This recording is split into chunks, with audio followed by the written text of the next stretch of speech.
हमहू जवान छिए तहू जवान खाई ले रे छोरा बनारस के पान बनारस के पान।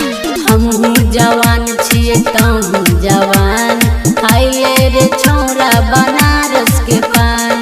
मजा तो सुन ले रे खोइली के कान खोइली के कान खाई ले रे छोरा बनारस के पान। हमहू जवान छिए तहू जवान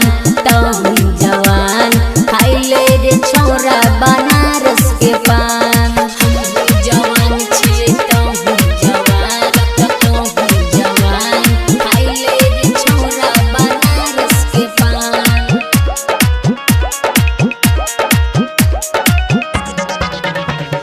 हमहू जवान छिए तहू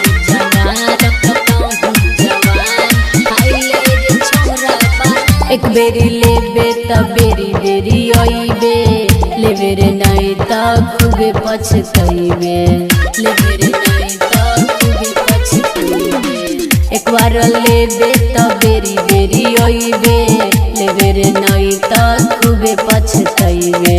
मन में की चले छो बोले पलान खाई ले रे छोरा बनारस के पान। हमहू जवान छिए तहू जवान खाई ले रे छोरा बनारस के पान। हमहू जवान छिए तहू जवान खाई ले रे छोरा बनारस के पान।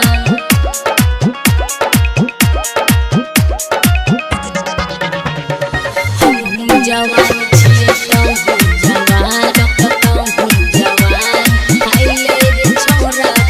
राइटर धर्म सुने कोना में चले हे बिछे मालया के कच के धले हे बिछे मालया के कच के धले। राइटर धर्म सुने कोना में चले हे बिछे मालया के कच के धले।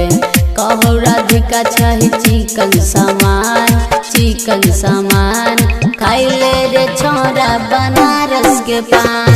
हमहू जवान छिए तहू जवान खाई ले रे छोरा बनारस के पान। मजा तो सुन ले रे खोइली के कान खाई ले रे छोरा बनारस के पान। हमहू जवान छिए तहू जवान खाई ले रे छोरा बनारस के पान। देवी म्यूजिक रिकॉर्डिंग स्टूडियो बेगूसराय।